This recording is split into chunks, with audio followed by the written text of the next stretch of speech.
Three, two, one. Today's episode is brought to you by BetterHelp. Is there something stopping you from taking that next step in your life? Is there something blocking you from being happy? Well, then you should check out BetterHelp.com. BetterHelp is an online service that will connect you with one of their professional personal counselors in under 48 hours. Their counselors are specialized in many areas, including stress, anxiety, anger, and depression. You'll be able to schedule weekly video or phone sessions with your counselor in a safe and private online environment.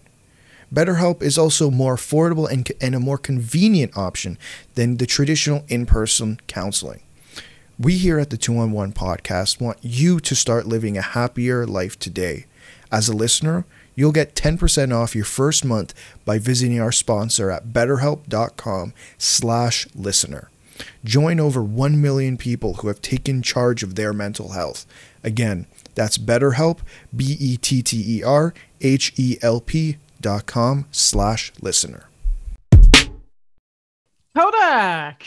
Adam. Hey, we're here, lads. How are you? Hockey podcast. Oh, I'm so excited. There's so much to talk about. I know. Maybe not so much, but more so the stuff we're talking about is going to be quite entertaining.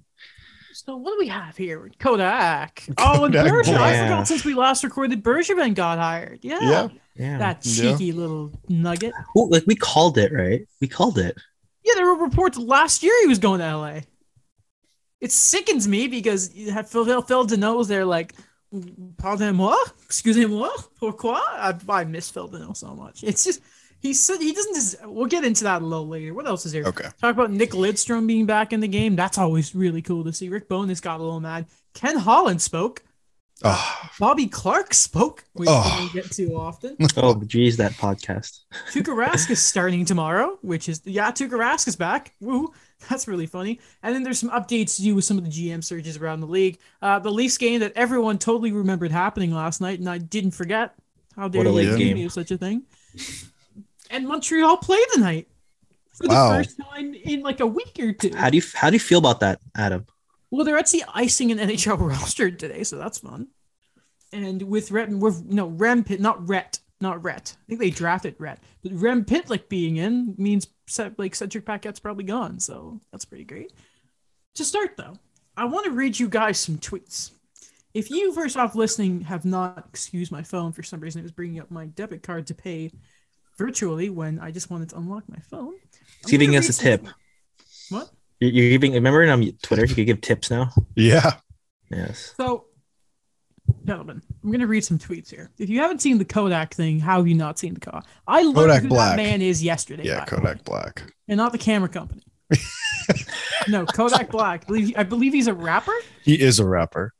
Kodak, you know that meme where it's like the two names and they're shaking hands, almost like the Predator meme of Carl Weathers and Arnie, like. Oh yeah. Handshake. I just watched that 2 days ago, by the way. Great movie. Yeah. Kodak and Alexander Barkov undressing people during hockey games. Kodak Black and Tom Wilson hitting from behind. And hold on. Ooh, I thought I had. Oh, here we are. So tired, and this is from Down Goes Brown. So tired of watching the NHL and thinking somebody scored only to have it overturned after a replay. Also, God. Find Roberto Luongo's tweet. Also, candidate for the Montreal Canadiens. So did you see Scouting the Refs, the account? Yes. Did you happen to see their tweet? I can't remember what it was. Okay, so it was perfect. It's perfect. Inconclusive or something? No. From player safety, Kodak Black has been fined $5,000 for checking from behind. During Tuesday's game, Black delivered forceful contact from behind, where contact was clearly made on the back part of the body. Rule 43. This is checking from behind. Black has not previously been fined or suspended during his one-game career as an NHL fan. Black's fine is the maximum allowed under the CBA. The money goes to the arena staff who had to clean up that luxury box. Like, where did was it a fan that just decided, let me record this? Some guy who I guess saw and he just took a video. Like, you can see it's a half empty arena, so you knew it was Florida. Yeah. The best part is it happened next to the Panthers box, like where all their their office guys were, like their upper brass. And then he just zoomed in, and it's just, you think it's, apparently it was just a girl twerking on him, but it definitely looked like something nefarious was going on. Can't go into too much detail. Thank you, The Voice said, as always, being a great platform for the show. But it just kids you, and then he like zooms and shows that it's the Panthers management next to him, and you just hear the guy say, "What's going on?" Because you couldn't believe it. It's the biggest. I was joking with Will. I messaged him and I said, Will Baldwin. I said, "Is this?" I said, "Genuine question." He's like, "Yes, sir." I'm like, "Is this the biggest mainstream news to happen to hockey since Wayne Gretzky got traded to LA?" I seriously question that. Probably. We do a poll on this. Throw it on the Instagram. We'll do it. Yep. Throw it in the Twitter. Instagram. Yeah, Twitter's probably a better one to get. Yeah. Oh no, 100%. 100%. Check out the Instagram. Come on. I threw out the idea today, so I wanted to double check, but I didn't find anyone was performing at this year's All-Star game. Now, listen. I mean, listen, I don't really want to, and I'm a Green Day fan. I don't really want to hear Green Day. I don't want to hear like some random Canadian band that they pulled from small town like Manitoba. Like I just hometown hockey, Alex. Come We're the usuals. We're the no, but you know, like it's dogs. usually a country or some like random, not real. It's like pop rock, and it's like, guys, what are you trying to attract? Song. They also had Kid Rock. Kid Rock, yeah. Oh, Fall Out Boy. Fall Out Boys. It's just years after. I'm going through. I have a CBC Hockey Night in Canada list that I think someone compiled, and I'm like, okay, let's see who the bands usually are. So it's usually Coldplay. Yeah. Oh, goodness. Yeah. Imagine Dragons. Oh, no. What else was here? For some reason, classic U2.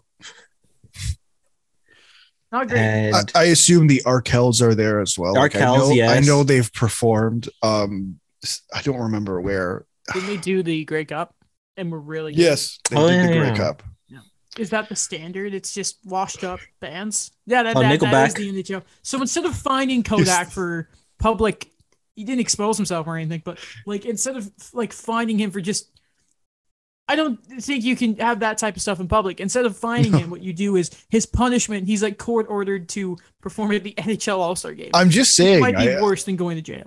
That would probably get the most publicity. Like, I think it would be probably the most. It would drag in a lot of people who have never touched hockey. I guarantee it. I almost guarantee it. It's going to become like meme in a way that it helps the game. I'll put it this way. If Kodak Black stopped you from watching hockey, if he performed at the All-Star game, why? Biggest thing. Okay, I have an idea. Let's hear it. It will help everybody. Okay. Kodak Black performs at the All-Star game. Okay. Okay, and wearing a Kachina jersey. Oh, there we go. There you go. You know, helps the Arizona Coyotes. Wait, with the cactus or without the cactus? With the cactus. Without the cactus. No, we need the classic one, the white one they brought back this year. No fun, you know that. I still. I mean, are they still available? The retro reverse? They're not available anymore. Really? Yeah. I mean, they could get them on sale on like the Adidas website, but only certain teams. This league sucks. Yeah, it's like if you look up Colorado Avalanche stuff at like Sports Check, there's an X amount of teams and there's other teams. And the place holding image for other teams is Colorado. If you click other teams, there's a single Dallas Star jersey and nothing else. No Colorado to be seen, which is a shame because Cale Makar is over. You guys see his goal last night? I did, yeah. Oh baby! I didn't. The confidence, I love it. There was some metric I saw that it was like goals since a certain amount of time, and it was 14 goals, and it was all skaters. So it was Matthews, Forsberg, and defenseman Cale Makar. What a head turner that guy is. I try and watch as much Colorado Avalanche hockey as like possible. Must watch. A must for us to talk about here though. Marc Bergevin, the former GM of the Montreal Canadiens, formerly also of the Chicago Blackhawks. Don't forget about that.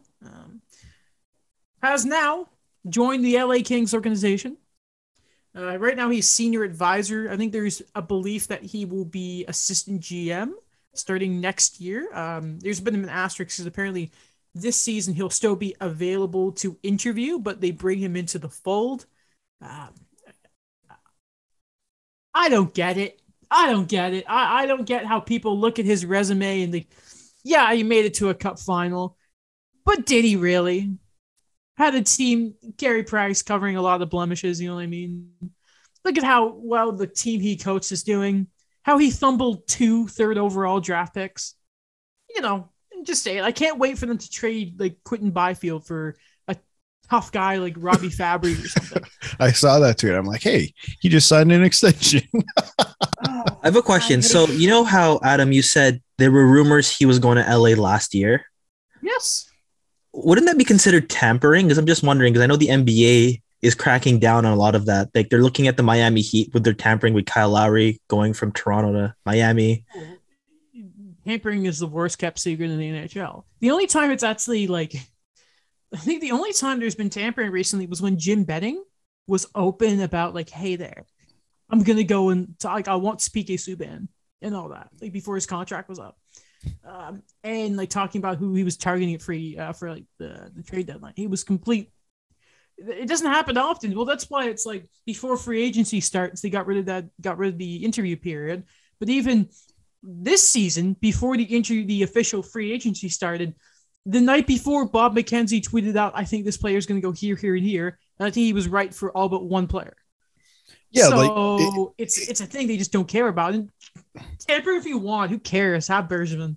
It defeated the purpose getting rid of that rule. You still had Bob McKenzie, and I'm sure there was others that tweeted about guys either the night before or the morning of. It just felt like, come on, like it's happening. Like it's evident. It's obviously happening. Remember when we knew from the moment he wanted out of St. Louis? I don't think he wanted out, but the moment that St. Louis were looking at trading Kevin Shattenkirk, everyone knew he was going to New York, and then he did. There are just some secrets he can't keep. You know what I mean? So, anyway, going back to Bergevin, apparently it has been very much said that Rob Blake will be the GM in the future. Apparently, I don't know if it's been confirmed by the Kings themselves, but apparently he signed an extension today. It was today, was it? Yeah. Interesting. Was there a term on that? Did they say? Or? I'm going to say 4 years, but I will check just to confirm. I'll double check. Bergevin's, I think, starting next year, Bergevin's AGM deal, if it happens, I think is supposed to be 3 years as well. So, I mean, is as well. We don't know about Blake's, but see, LA is really weird. Because remember, Robitaille was the GM for a little bit. Then he just sort of stepped to the side and Rob Blake did it. I thought the moment I saw he was going to be GM next year, Bergevin, for a second, I was going to be so mad. But, this almost makes sense because obviously he wanted to move on from Montreal. The pressure of it was clearly, again, we love looking at the before and after pictures of him getting hired. But maybe he just he's okay if he doesn't find a job, that he can be a sort of cushy upper management, not making all the big decisions themselves, but still being a voice. I still don't think he should have a job. I don't think he's a great GM. Overall, he can do good things. We talked about with Patrick and multiple times. He can make good trades in that, but I think people do people not remember Logan Mayhew and how he made that decision? Like, why is this is such an awful sport? It's so awful. First, it's believed to be 4 or 5 years. Rob the Blake? extension. Yeah. Okay. Thank you. I think, listen, I think you make a good point. I just don't think they care. No. I thought was evident. I think we've slowly learned more and more about the NHL since Bill Peters. I think we brought this up last episode too. We've slowly learned more and more about the NHL and how it's run and the people within it over the last 18 months. And while things are still surprising, they're not surprising at the same time. Are you saying, Alex, you don't believe Evander Kane deserves a second chance? Well, if it was the second chance, if it was his second chance, no, like he went from Buffalo to Winnipeg, and then, or was it Winnipeg? Sorry, Winnipeg. Where did he go first? Would have been Winnipeg because he was drafted by the Thrashers to Buffalo. Correct. So he went. Remember, Suitgate was a thing. So he went from Winnipeg to Buffalo. What's Suitgate for people who don't know? where he wore a tracksuit and it caused a kerfuffle within the locker room. And do you remember what Dustin Byfuglien did? Yeah, he flipped him. Finger. He flipped him off in that picture that I see to this day. Oh my god, it's also like threw his bag into a shower. Yes, I he remember did that too. I forgot. Just to confirm, when did he do the money? Was it, what team was that? Was that Buffalo or Winnipeg? What the money? You know, the money stack when he's like listening. I thought that Let's see if I can- San Jose because it was in Vegas. Was that already San Jose? Let's see if I can find it. Let's unpack the multiple layers of why Alex is looking at that. Daniel, your take on the whole Bergevin thing. Maybe I'm a bit biased here, but no. You know, honestly, like, I think there had to be a bit of time before, and I'm saying this from what I think, not what the NHL, the way it operates, but there just had to be a bit of time before you actually thought, okay, let's bring this guy back into management. And listen, it's all about what we talked about before. I'm not going to always just describe the old boys club, but I'm going to mention that it's all about the connections. It's all about who you know. And Marc Bergevin, it's just that name again that we're going to keep seeing, that, you know, it's just this rotation we see of guys, like they get fired at one team and then we'll see their name emerge pretty quickly. To break it down for people who don't remember, this is a guy that, again, he came with Michel Therrien, went through Claude Julien. Dom Ducharme was his guy, and look how that sort of turned out. You look at how the Habs, how long it took to really start to they can't develop players still to this day. With, did he build the cupboards up with prospects? Yeah, then they're in a good state. If they do decide to fully rebuild, like there are players in place, but development wise, it was a failure for nearly a decade. There is, not to mention, again, like here's what's so annoying is I can't wait for the Kings to get Jacob Chikrin, and they like a blockbuster move to bring in elite talent, which is something he would never do when he was Habs GM. I just think of everything that Berge did wrong. Did he have moments? Yes, but I just don't see how you can really take the time and effort into his portfolio and think this is the guy. I just can't. And again, he's not GM, so maybe we can criticize a team that actually goes and ends up hiring him, but there's a lot there. You know what LA need right now? Better defense. Look at Montreal's defense.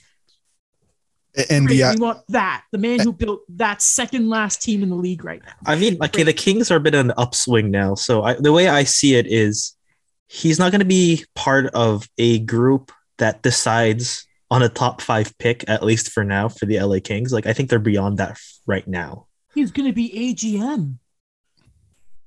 Is he going to be director of player personnel? Oh, goodness. Could you imagine? No, you brought up trading for Jacob Chikrin, right? Before you do that, I just realized. Yes. You think Blackhawks fans are kind of like I know we associate him with, being a Hab, obviously, because like being Habs GM. You gotta remember he was a big part of the Chicago's, as you mentioned, like director of player personnel. I wonder if it's almost like Blackhawks fans in the back of their mind. I think they have more to be upset about with Bergevin thinking Kyle Beach stuff. But you got to think like it's almost like he crosses the picket line because he's going to the Kings. Anyway, yeah. Everyone, if anyone remembers, they used to be 2 very good teams, and they used to be some of the best games to ever watch. But the irony of the LA Kings trading for Jacob Chikrin, a puck moving defenseman, when I think from episode 1 of this podcast have been clamoring for it. That Evander Kane picture was actually from 2012. Okay, so yeah, he was a Winnipeg Jet / Atlanta Thrasher, because the Jets didn't make a. Actually, no, never mind. I think that is my mistake. That was a year after. He was 2011. He was drafted as a Thrasher, but I don't think he ever played as a Thrasher. Oh, he did from 2009 to 2011. Because remember, he's wearing a Thrasher's uniform when he drops Matt Cook. Oh, I'm thinking of another player. Yeah, Sorry. Look up Evander. Listen, no one likes Evander Kane.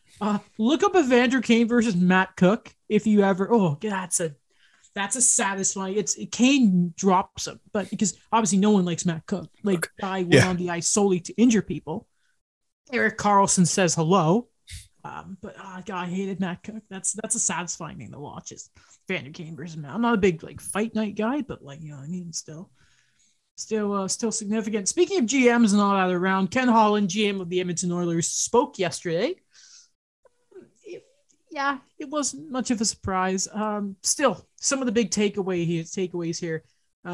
First off, he said he likes his team. They think they can win. He likes his roster. Did acknowledge right after the fact that he built the roster, so not a surprise there. He used a Bergevin classic that the answer is in the room. I love that. It's so cliche. Speaking of Bergevin classics, their first rounder is apparently off the table. As of right now, I think that's actually kind of a smart move because they're bad. But someone asked him, I forget the reporter, but it was, "Are you all in?" And he said yes. But there was an asterisk. He wouldn't give up an elite level talent or someone to bring in a fix for this year. I felt I could feel Oilers fans' pains now. And from the first question he ever got was, "Are you a fan or have you ever brought in a reclamation project?" And I think the third question was, "Are you interested in Evander Kane?" Because Darren Dreger reported, and I know I'm going all over the place here because we're going to spend time on this. I can guarantee you that. Because right now, we look at Edmonton and we know that there's issues in goal, there's issue with depth scoring, and their defense is questionable, right? The first immediate fix is goaltending because it's easiest to fix right away. Except Evander Kane is probably going to sign a 1-year deal whenever this grievance is sorted out. He'll be cheap, and that's a good the kind of player that they would love in Edmonton and Holland would love to have. And it's been reported, Darren Dreger said on Insider Trading, that there are 3 big teams at the top of Evander Kane's list right now. It could change, but he says the 2 Florida teams and Edmonton. So first off, we look silly saying no one would come to a team last episode. Regardless. Lot there. There is. For me, I guess, on ice production solely, he works for the Oilers. I think in terms of when you mentioned reclamation reclamation projects, the one thing I think you come close to is a Brendan Perlini, where I know it's not the same level, but it's the type of guy that he has had attitude problems before. He has requested trades from other teams before, and I know that they tried to remodel him as like a 4th line grinder to just try to add some depth to there because he was a lottery pick. But with Evander Kane, I know that he does address the scoring and everything, but for me, the way the year's been, the way everything's kind of been for that, like what kind of Evander Kane are you getting at this point? Because there's been so many stoppages with it where, yeah, you could add him as maybe a deadline piece, as a late season piece to try to help jumpstart the offense, but I still don't trust something like that. Yeah, it's not a reclamation project. Listen, we know he's a good player. He's just a bad guy. The Overdrive segment talking about this was really, really good, by the way. I don't often listen to Overdrive, but I saw the clip and they had Mike Johnson on. But it's just, by the way, it's another example of how the NHL just don't. I saw this really funny tweet. It was talking about how Taylor Hall in his Edmonton days was known as this partier, great, horrible in the locker room and all that type of stuff. When he's tweeting about his boat license. What are you talking about? But Evander Kane is going to come in with all his noise around him.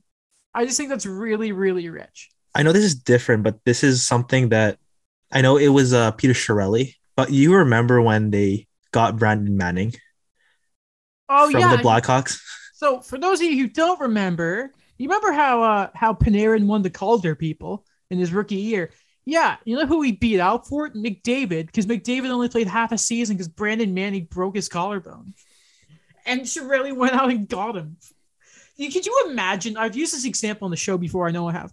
If Mark Bergevin had brought Chris Kreider into the Montreal Canadiens organization and Carey Price is there like, "Hi, yeah, remember my knees, dick?" Even Zdeno Chara. Oh, different. I guess the city would burn to a crisp.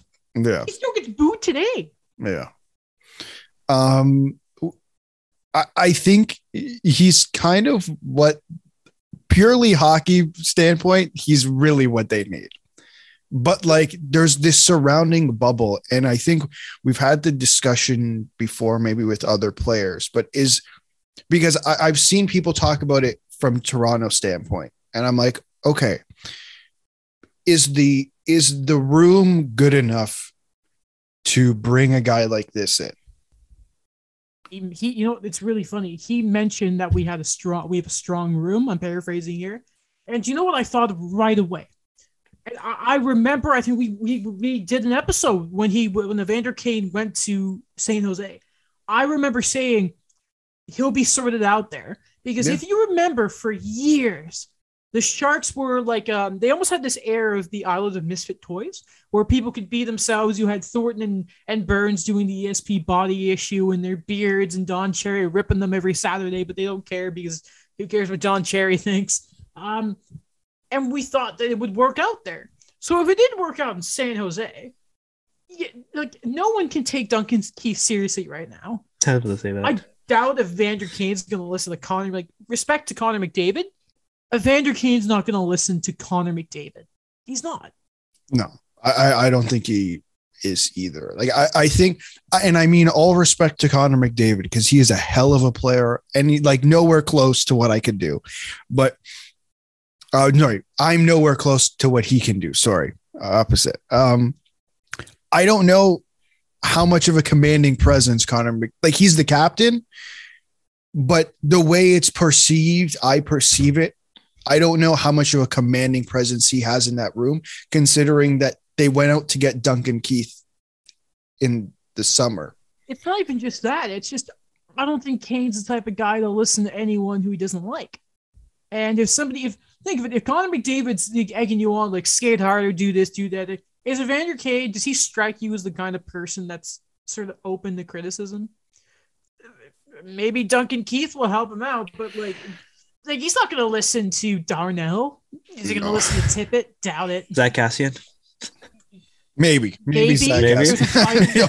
No. You know, he has a problem with enforcers before. Ridiculous. I think the thing here is if it was actually his second chance, as Ken Holland made it out to be, like maybe he got radioed a little bit, but I listened to that press conference a couple times. I maybe have a different opinion and say, okay, fine. Maybe he'd listen to them, but there's clear evidence on now 3 different teams where it didn't work. That whole press conference, defend Alex here. Listen, Holland's been around a long time. He knows what he says, especially in the Canadian market. And he was defensive for a lot of stuff in that press conference. Sorry to shift off of Evander Kane here, guys. We've talked about him a lot this year, and I hope to never speak of him again, but we probably will because we will have to, yeah. Character. Yeah. Because I wanted to mention the goaltending because it's been a rather important topic. Even Alex and I have been a bit back and forth about it. I mean, we still agree it's bad, but when asked about it, like Holland went on this diatribe where he was like talking about the history of their goaltending last year, right? And the point of we need Smitty back was a big talk. He was asked, do you see any responsibility with Stuart Skinner? Which, fair, young goalie, you never know, right? And then he turned it into, we need Smitty back. We need Mike Smith back. Is this the play? Like, it's almost he still has this hope in Mike Smith, which even I'm off of that boat now. And I defended Mike Smith for months. What are we doing here? You know, he actually made one really good point in that entire press conference when he says, you know, this isn't like I'm paraphrasing here, but he pretty much said it's not just one problem. We have issues with, you know, our goaltending, our defense, our secondary scoring, our power plays not clicking, our penalty kills not working. Like he had that spot on. Well, but everything else, like he was just it felt like he was contradicting himself. You know what? Okay, 2 things. I liked the honesty from Ken Holland. I really liked that he listed out, kind of hung out the team to dry, but, you know, they needed this at this point to jumpstart them. But I think the second thing is, and I've said it before, this just is going to sound like a bunch of those, let's see if I can maximize this value type of trade. Like I think I'm going to just predict this. I might be wrong. Other than an Evander Kane signing, we're just going to see like a Mike Green type of trade. What, bringing in an older guy thinking he could reclaim something, and then you trade away like a 4th round pick. He already did that. He traded for Duncan Keith. Don't forget about, you mentioned a fourth for a random guy. That was the Dmitry Kulikov trade. That was the boys are playing well. Let's go out and get Dmitry Kulikov last year. Like, listen, this is the third GM in Canada to have a press conference like this. 2 general managers have been fired and 1 coach has been fired. The only reason Dominic Ducharme is not fired right now is because they've kind of given up. Like, right? Is that fair, Adam? That's a fair assessment. Ducharme is their best chance of finishing last. Right. So, like, it just feels like I'm not predicting the future, but we've press conferences like this, and I don't think this press conference went well at all, in my opinion. Like, it felt like a disaster. He was confident. He reminded me, Ken Holland. He reminded me that they had 7 coaches in 10 years. Yeah, that was because I don't Tippett shouldn't be fired. It's just not his fault. I mean, he should not have thrown Koskinen under the bus like he did, but no, I agree. Like, you shouldn't continue. How many coaches had Ryan Nugent-Hopkins had? Like, is it 7? 7. Is it all of them? Yeah, he's been there. Yeah, I had a tweet when he made that. Let's see if I can find it now. But pretty much, there are how many coaches do you think were above 500? 0. 1. 2 of them, and now I can't find it. But one of them is Dave Tippett. Yeah, and what, McLennan? It was like 2017. And Todd McClellan, who was barely over 500. Was that 2017? No, I mean, like, as their career as an Oilers coach. Okay, yeah. 2 coaches in the last decade have a points percentage above 500. And it was like Dallas Aikens, Ralph Kruger. Yeah, and Ken Hitchcock was there for a season and a half or so. Like, it's just, maybe you're not like, he made that point. Maybe you're not bringing the right coaches, Ken. Like, that's not him personally, because obviously Peter Chiarelli and I believe Craig McTavish, but I get the point, and I don't think Dave Tippett should be fired. I don't get the point. Can't wait till they hire Joe Quenneville, by the way. Anyway, I feel like, that'd be a smarter move than like Evander Kane, but I know that there's so much controversy around that. That's something that should simmer for a while. We'll see how the Joe Quenneville thing goes. Put water over it and don't bring him back ever. Quenneville has no place in the game anymore. Like, absolutely none. But Holland, under my leadership, will teach this. How old is Quenneville? Probably in his 60s. We can change him though. We can change Evander Kane, a fully grown man who knows his choices and whatnot. He's 30 now, right? Yeah. Evander Kane? Yeah. I believe so. Around there. He's a grown man. A very, very grown man. Okay. Funny thing, just one more thing for Evander Kane, because just one more thing I want to say is I remember when Buffalo, they were really bad and they jumped the gun to get Evander Kane, because they said that if we get either McDavid or Eichel, he needs a 30-goal scorer beside him. And then it'd be ironic if he ends up with both Jack Eichel in his career and Connor McDavid. I feel bad for Zach Hyman. He doesn't deserve. No, he doesn't. Okay. No. He's the the memes like, this is fine. He's the dog. And it's like, gentlemen, Tuukka Rask is apparently starting for the Boston Bruins tomorrow. Not tonight against the Habs, because I would have started him, but that's weird. Well, congrats to him. He just got out of a PTO and now he's starting in the NHL. Ridiculous, right? Wow. How do you give an NHL shot to someone who can't even make an NHL team? Whoa, Ray, go Pokey. Tuukka Rask, woo! I like to mention, guys, remember in our Twitter messages, in 2 straight messages, we talked about Andrew Raycroft and Tuukka Rask. Did we? Yes, we did. Listen, I'm excited to see Tuukka Rask back. The Bruins, listen, there's just something about a calming presence. Maybe that's what they're lacking, a bit of zah, a bit of hoopla, a bit of support. Yeah. The heat needs to go to someone else. I know, obviously go to Tuukka Rask. worse. Yes. So who goes on the who goes on the taxi squad eventually now? Like Jeremy Swayman got sent to the minors. You can't, if you don't have to go on waivers, you can't be on the taxi squad. Oh, okay. I believe is the rule. Do you guys see in 32 Thoughts? Apparently, Friedman speculated whether they would be a good fit for Max Domi. He would fit really well. Yeah, he would. I would hate to see it. Oh, that would be awful because he would fit the Bruins' identity too, and he loves playing in those big markets. Yeah, I think that makes a lot of sense. Again, you saw the flair he had in Montreal for that, the first year at least. I think that's a safe bet. I think it makes a lot of sense and I don't think he'd be too expensive, so that'd be pretty good though. That'd be pretty. Is he? I didn't even check his stats this year for the Blue Jackets. I'll double check, but I think he was injured. Started well. Yeah, I know health has been a concern for him there. What?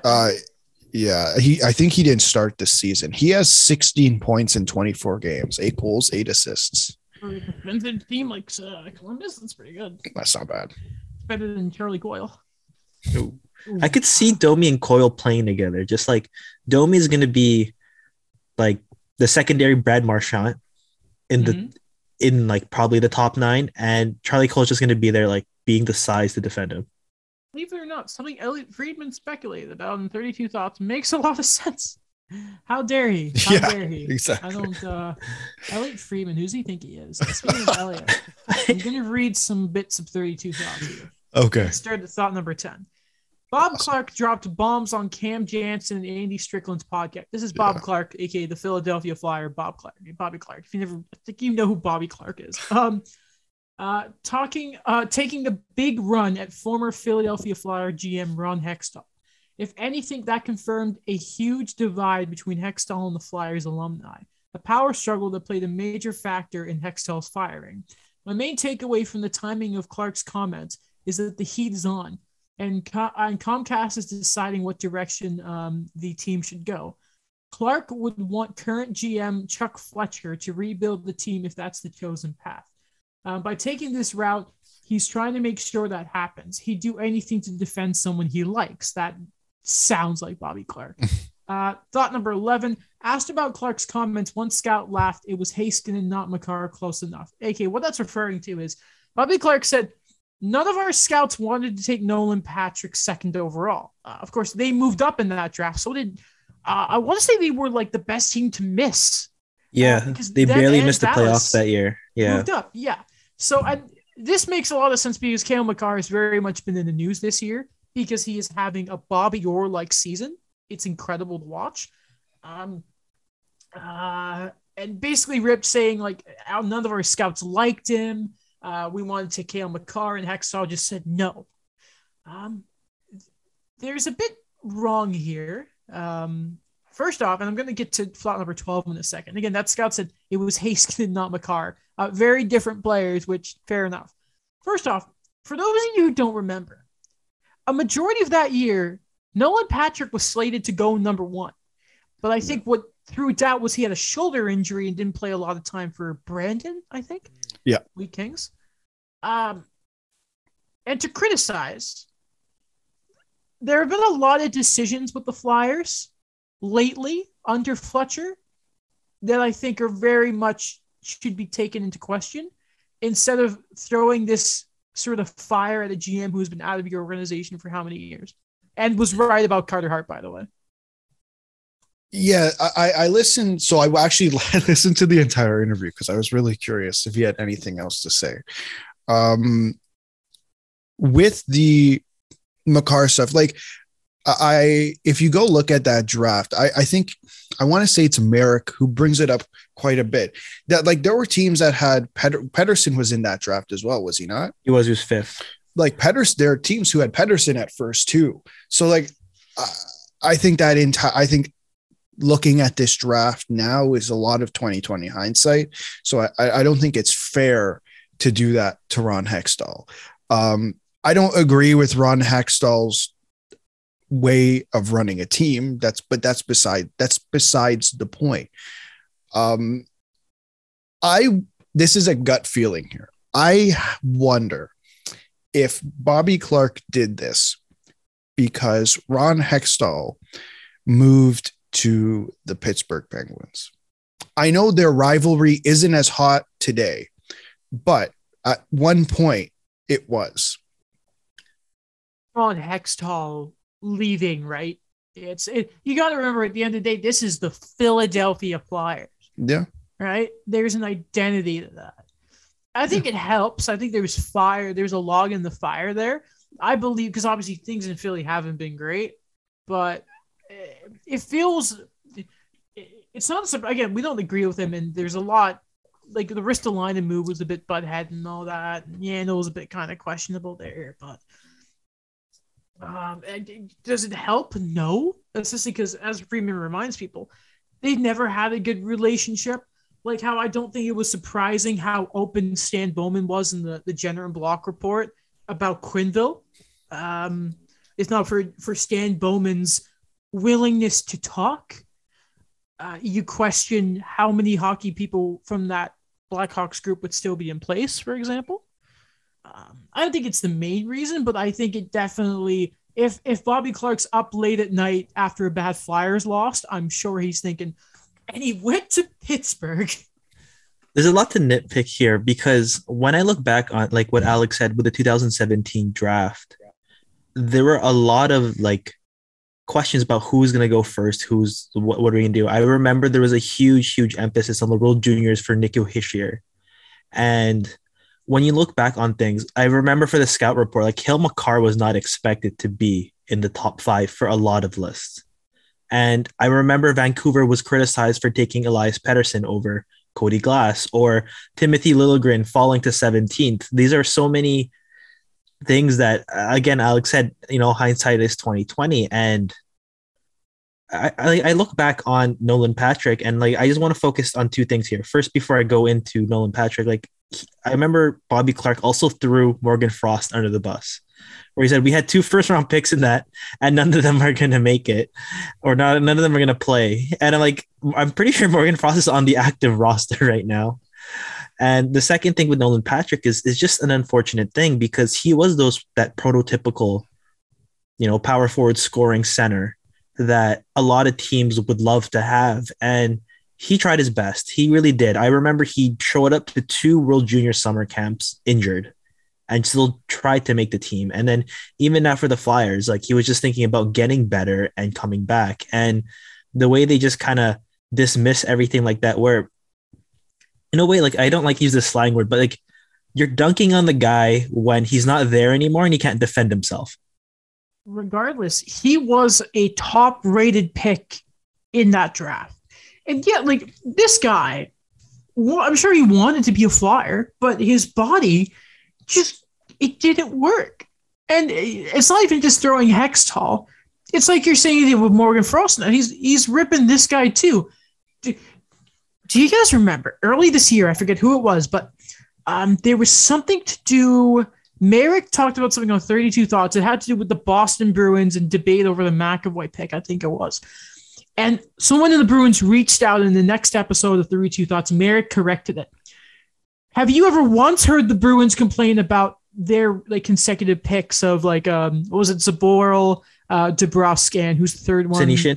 Senyshyn, and then everyone's like, oh, Connor, Shabbat, and Barzell. The Bruins internally, maybe, and yes, the Tyler Seguin thing is well known, but have you heard, Jeremy Jacobs come out and say, Senyshyn's a damn plug, man, I would have loved that Kyle Connor, Michigan kid? No. That's a difference. There's a difference there. And if you want any sort of further thought as to where the Flyers are, I'll finish off with thought number 12. Elliot, what a great guy. Liked my shoes. 12. It's been too long, but love doing Philadelphia. Been too long, but love doing games in Philadelphia. You remember that when Patrick Kane scored to win the 2010 Stanley Cup, no one realized it was in. I was working rinkside then, standing in the Zamboni Arena area with a monitor. As I watched the replay, several fans started yelling, "Is it in? Is it a goal?" When I nodded and said yes, what followed was some of the loudest, most creative swearing ever heard on earth. The passion was amazing. Their love for the Flyers, both past and present. That game was in Philadelphia, by the way. Philadelphia's upcoming scouting meetings are going to be intense. There will be deep conversations about both personnel and on-ice direction. However, it sure seems like the organization needs to work on something else, re-engaging history. I couldn't believe how many angry direct messages filled my inbox because that would have been Ed Snyder's 89th birthday, was not recognized during last Thursday's game against Pittsburgh. That follows many of those same fans feeling last November's Flyers Hall of Fame induction was mishandled. There's work to do here. And if there's a market that's going to let you know when you're messing up, I didn't know that about the Ed Snyder thing. That's massive. You can't do that. Yeah, that's huge. The Flyers. A lot to keep. Claude Giroux's so gone, but I know I keep bringing this up, but Claude Giroux is so gone, eh? Isn't it weird? They always have like a weird history with their, like, it's a lot more muted with Claude Giroux, but it's always weird. The Flyers in like the last 20 years has always had a weird thing with their captains. And I'd like to point out before we move on, Bobby Clark picked Eric Lindros to be captain of the Olympic team over Gretzky, Yzerman, and Sakic. So they talk about that in the interview, and he goes, "Yeah, that was the wrong mistake." I'm like, oh, cool. Like, I guess no, really, it was a mistake. Listen, from one outrageous sort of altercation between some former Flyers, two teammates are coming together for the better in Detroit. Steve Yzerman has brought back Nicholas Lidstrom. He will now be the vice president of hockey ops. Listen, normally we don't talk about this type of stuff, but it is. I just thought it'd be. I remember, was it the 2011 All-Star game, Daniel? He was captain. Yes, and I want to say he won the Norris like that year or the year before at like 40. Yeah. This game, I think we've talked about this before. I consider Erik Karlsson. My goodness, I believe Nicholas Lidstrom is the best defenseman to ever play this game, and it's just so cool to see him back. Obviously not as a player, but the Yzerman joked about it in the press conference. We can see about that.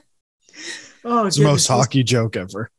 I'm so happy to see. You know what I love about like this announcement is that so many hockey accounts right now are just showing so many highlights from like the early 2000s Red Wings about the type of play Nick Lidstrom did for everyone. I remember he was doing these crazy passes against Vancouver. I was watching before this.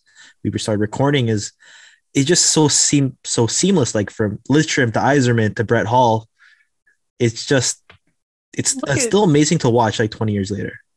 The thing with me was always how he would always bat pucks out of the air.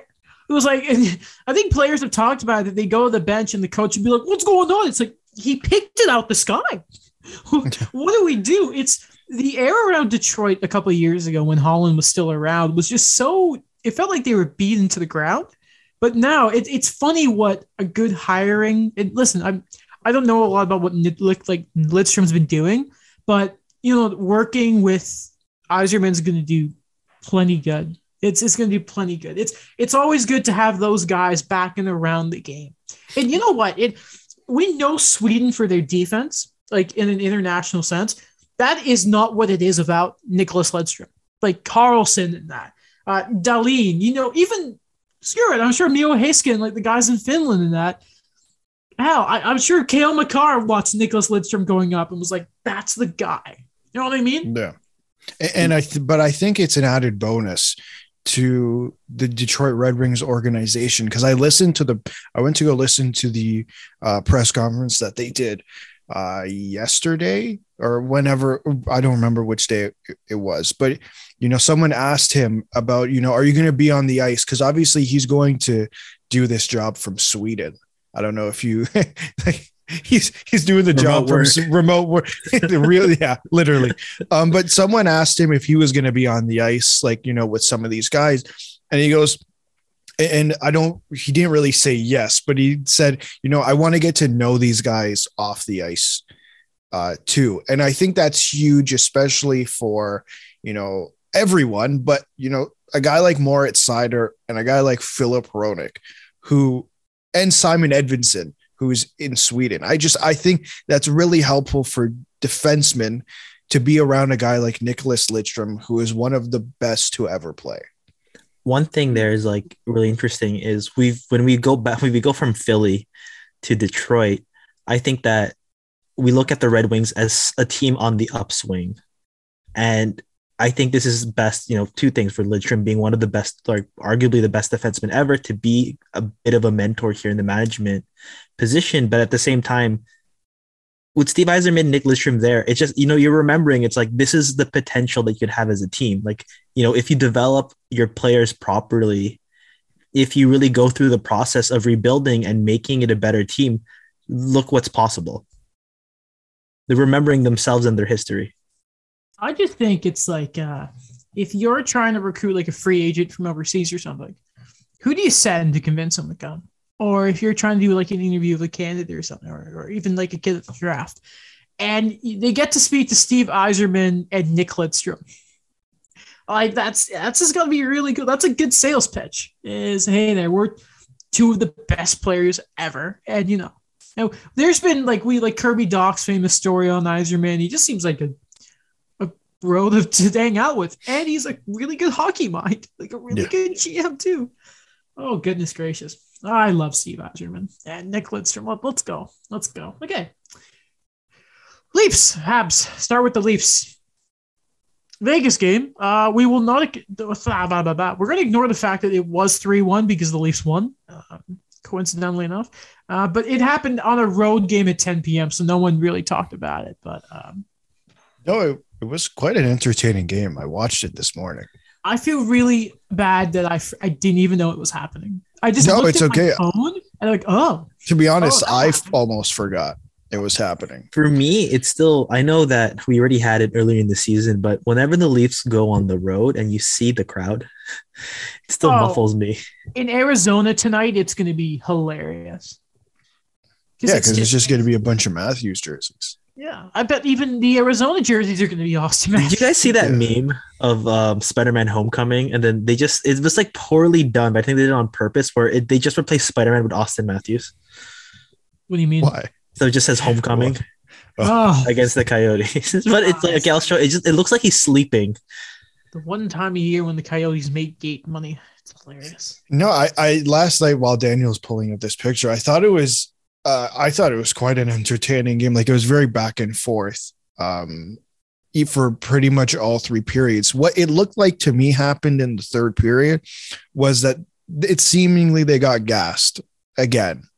Like Keefe had that quote from Colorado, kind of from the Colorado game, saying something similar. And I think it happened again here. And this was an issue they had in their earlier years, still under Babcock, where, they'd start the game and then they just die off, or they wouldn't start the game on time. Mm-hmm. And I wonder if it's due to a lack of playing, or if it's due to, going from playing in front of 0 fans and then going to play in front of 20,000 people is quite a change. Like, I wonder how much of an effect that does have. It sounds like I'm making excuses, but like, I think there's a huge adrenaline rush when you walk out to a crowd of 20,000 people versus when you walk into a crowd of 0. I mean, I remember Jason Spezza saying it was nothing was going to be a change when he went to Montreal for Game 6, and I think the crowd had a big effect there. Alex, so I'm going to agree with you. Okay. Yeah, no, I'm sure. I remember when it was like even watching. I think it was Game 1 Montreal Vegas when it was the first like game involving Montreal where it was a full crowd. Crowds matter, so maybe that's true. It also listen, it's a Western road trip.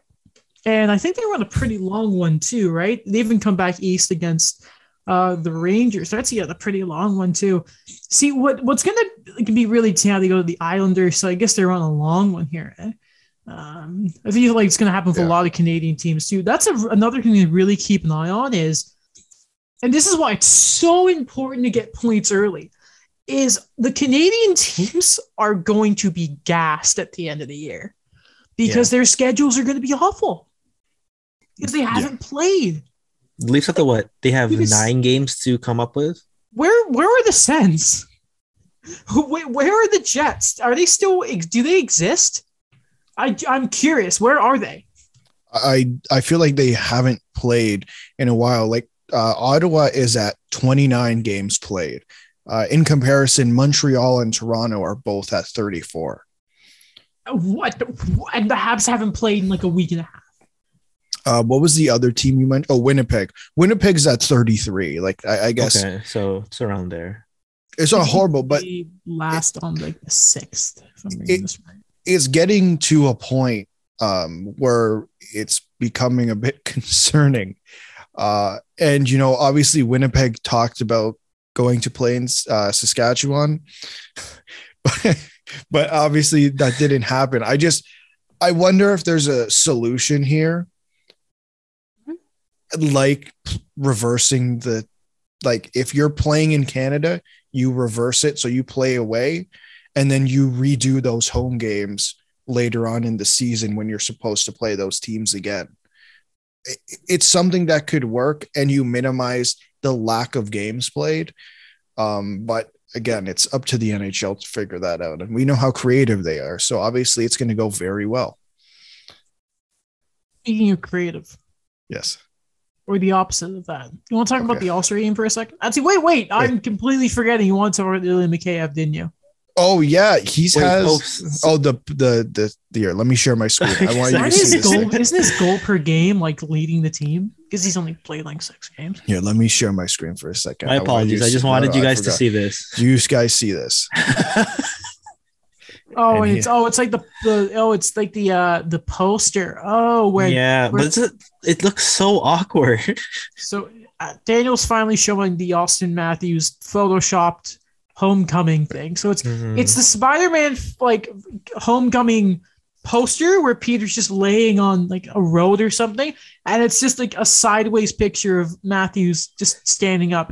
It's very poor. Yeah, not great. I like it. No, it's more creative than what the NHL would probably come up with. I love bar down. Yeah, exactly. But with Ilya Mikheyev, he has 4 goals in 5 games. There we go. Hey, and you know why? Why? Contract year. It's a contract first for him. They're not trading him. Adri on your 120 point pace. I don't know who wrote the article, but I am done with it. About talking about if they can afford to keep Ilya Mikheyev. He requested a trade. He's clearly not coming back. Was that Myrtle? It was either Myrtle or Siegel. I don't remember which one. I don't care. He's probably not coming back. He didn't want to be here at the start of the season. But what I wanted to bring up about Ilya Mikheyev, his goal last night was literally exactly what I was saying in the offseason. In the offseason, I said he needs to improve his net front finishing because that will make him a much better player considering the guys he was playing with. I don't remember who he was playing. He was playing on the 3rd line last night, but he's had time with Tavares and Nylander. If he improves his net front finishing, he will be a much better player. And what that goal last night proved is he can do it. Just got to keep doing it.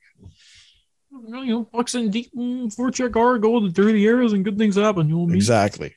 And, you know, sometimes if I don't like you and your hand and this is off, you're just not going to play for Mike Babcock. You know, don't have a good family, don't have a good diet. Well, it's tough. You're going to have a good family. So listen, so does Ilya Mikheyev in the offseason get a Nikolai Kulemin type of contract? You're going to have to remind me what that contract was. He signed in 2014, 2015 when he left the Leafs for the Islanders. Signed a 4-year deal and got 4.1 million.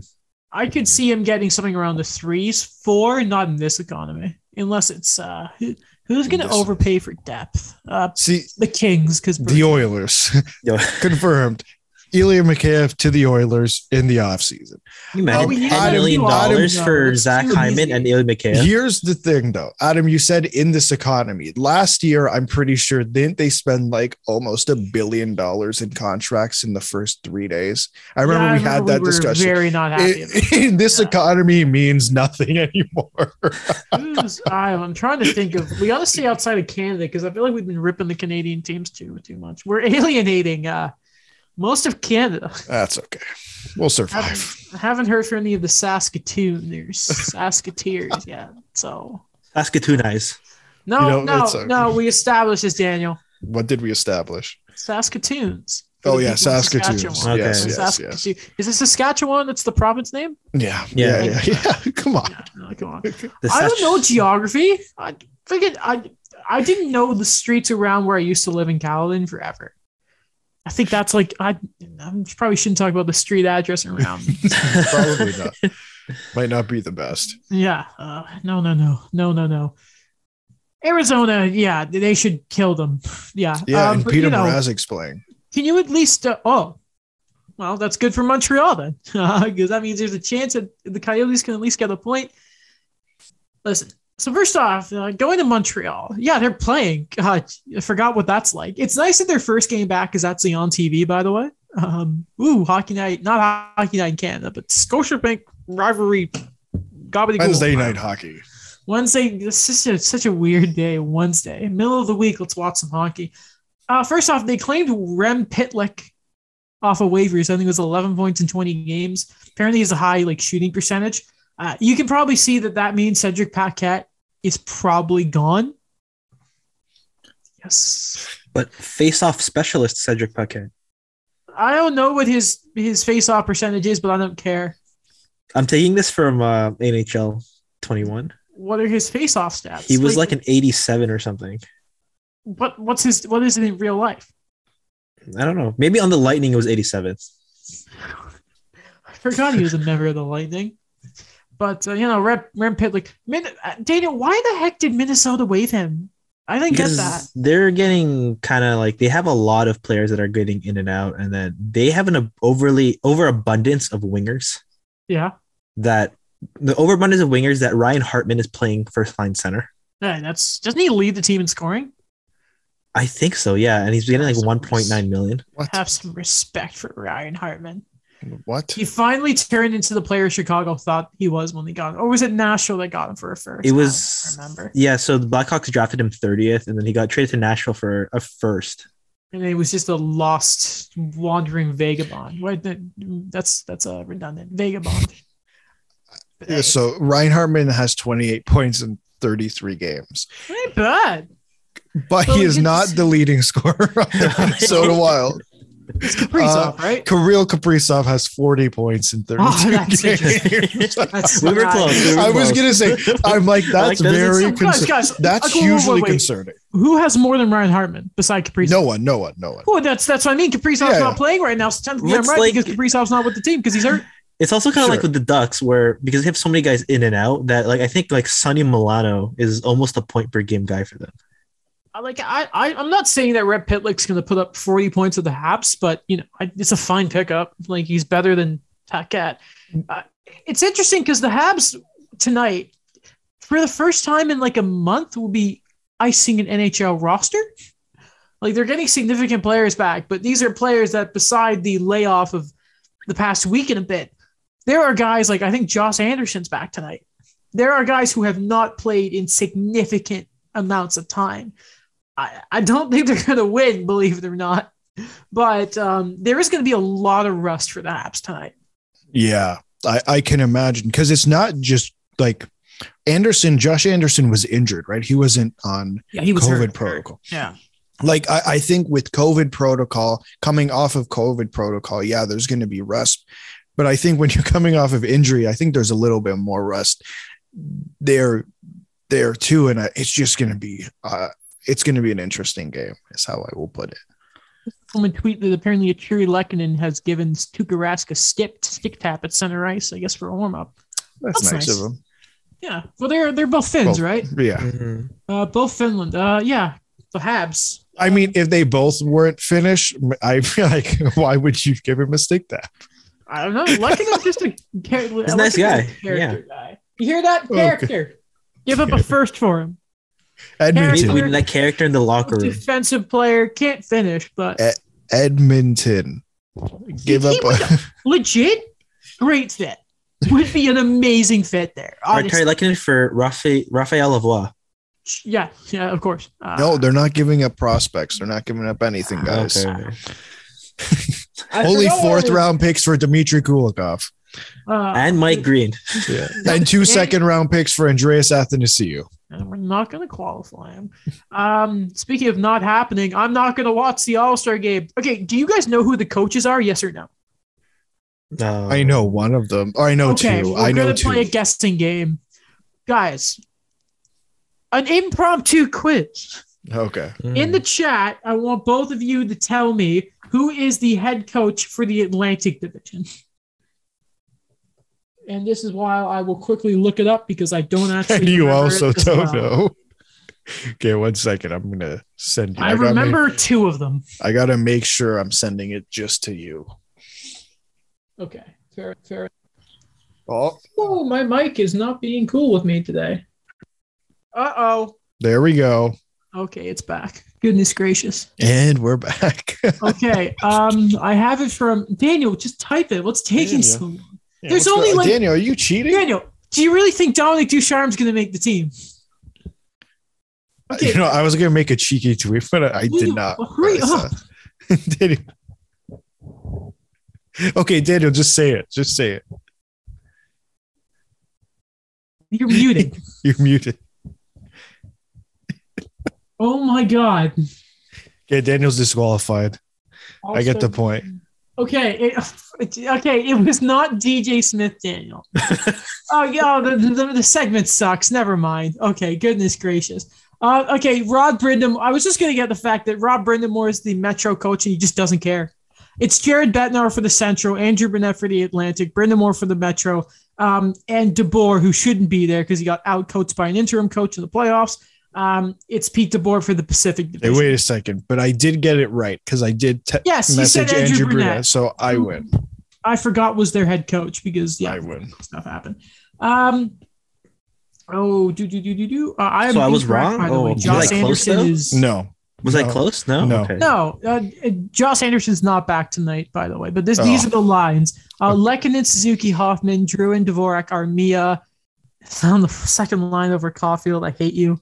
I hate you so much. I was gonna say, I'm like, again. Dauphin, Paling, Caulfield, Paquette, Vezdemo, Pizzetta, Sherrod Savard. I knocked out my mic doing that. Petrie, Kula, Weidman. I think Jake Allen is starting. I don't know how much that got through because of my mic, but This is interesting for me. Like for Montreal, they're a team that they have given Laurent Dauphin so many opportunities in the top. I think he's earned it when he's on the third line. Okay. He hasn't been in the top 6 at all. Don't worry. I know, but other organizations, they really give him a chance. But Montreal, they're like, we really gotta work out this guy. Yeah, he earned it though. I think he legit has. He doesn't got. I don't think he's been given the benefit of the doubt that Caulfield hasn't gotten that level of respect. But Rod Brindamore, by the way, didn't care that he was head coach of the All-Star game. So if the coach doesn't care, I don't care about the game either. Did you care about the game before the coach? Of course didn't not. care? I haven't watched the game in 2 years. I record the skill competition, watch hardest shot, and I'm done. I have a fun fact. Sure. So, when it gets pretty late and then you're done your schoolwork or any work and you go into the black hole of YouTube. Yep. Yes. I started watching the documentary about the 2002 Olympic team and how that was selected. Mm-hmm. And that year in 2002, they had an all-star game and the Olympics. Mm-hmm.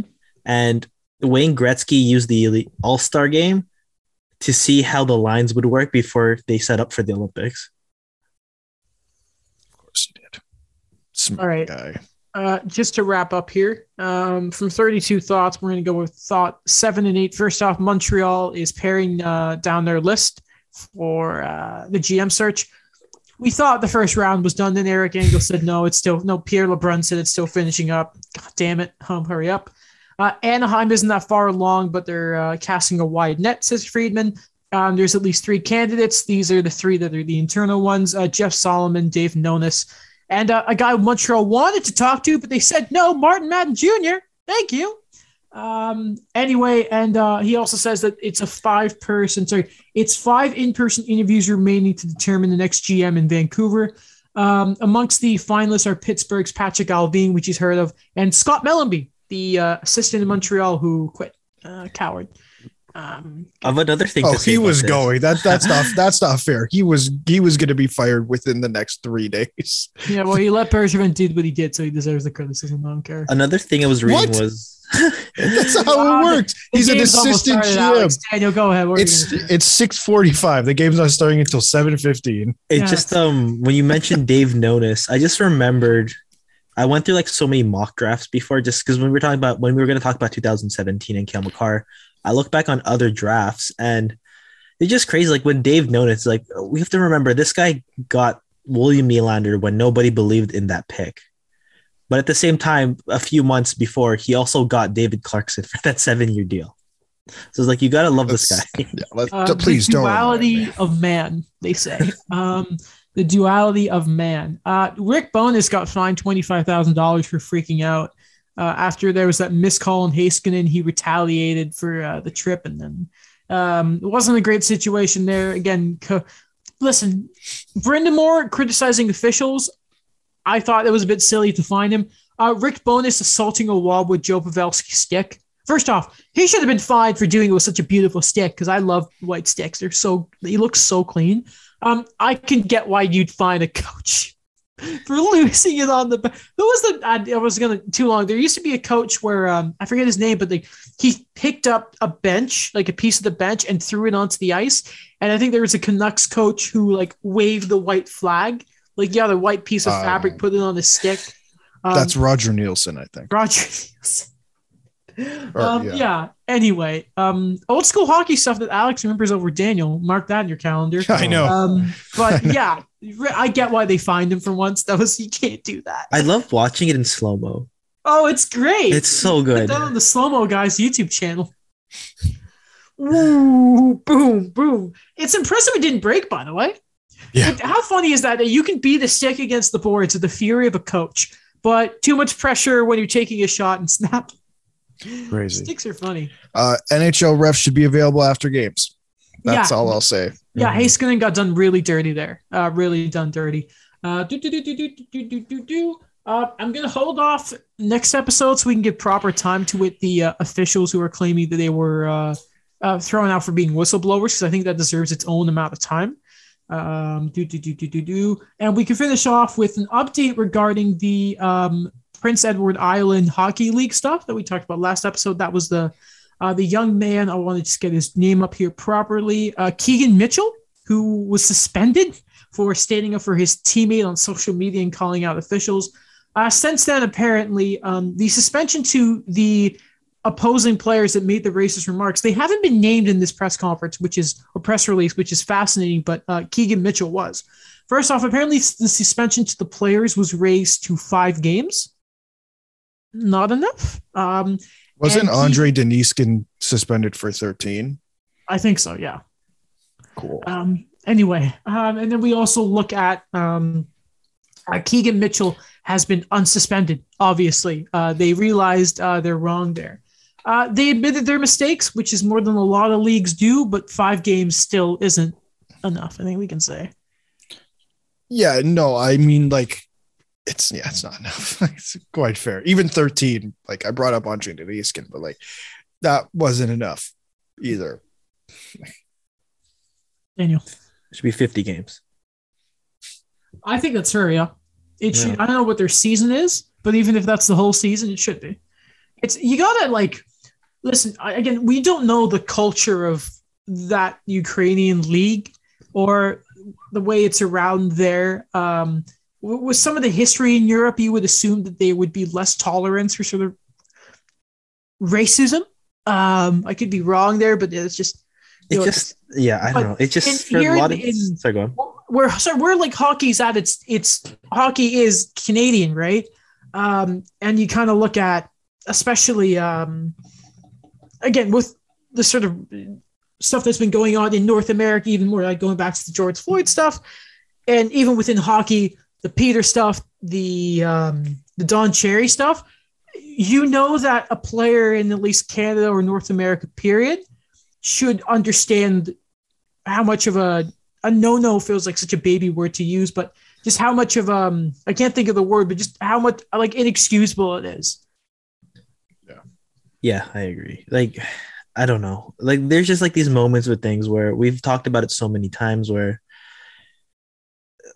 it's like, is the game really growing? Because we have a lot of these other places where, it's not like it's something new that it's a multicultural type of thing where there's other sports leagues that have had this. And I know they've had their own problems themselves, but it's just with hockey, it's never fully addressed. And it's just something too where it just, when we always have to remember that, yeah, we talk about what has to be kind of addressed in the NHL, but like, let's look beyond that and see, okay, this is just a sport problem.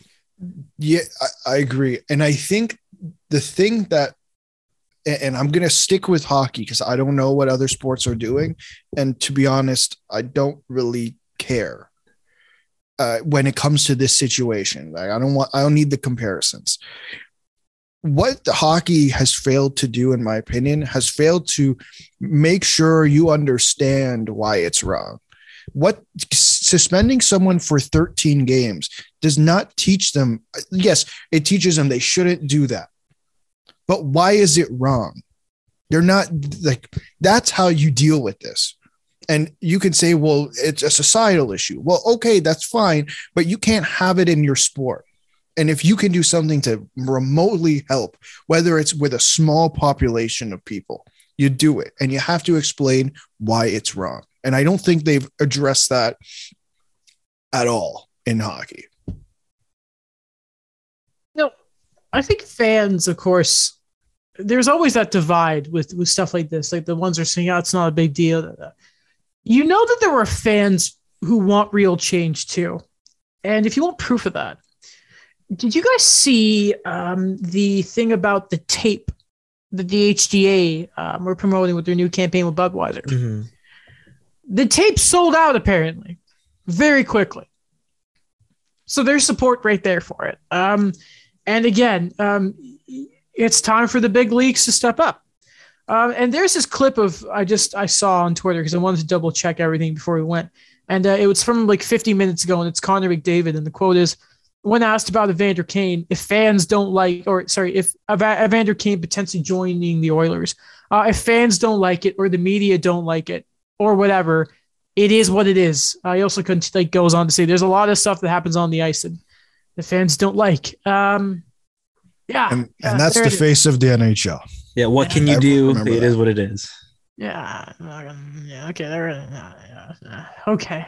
All right. That's everything. A bit of a rough note to end the show on, but there it is. Thank you for listening regardless. Yeah. Check out the show on TikTok and all that type of stuff. The YouTube portion of the show, of course, to see our beautiful faces. Check out our social medias, my YouTube channel, Alex's blog, Daniel, CGRU, Gubbins. And yeah, leave a rating, download the show. On iTunes or on Apple Podcasts and Spotify. Yes. You can do that now. Yes. And we'll see you Sunday. Yes. Yeah? Yep. Sunday.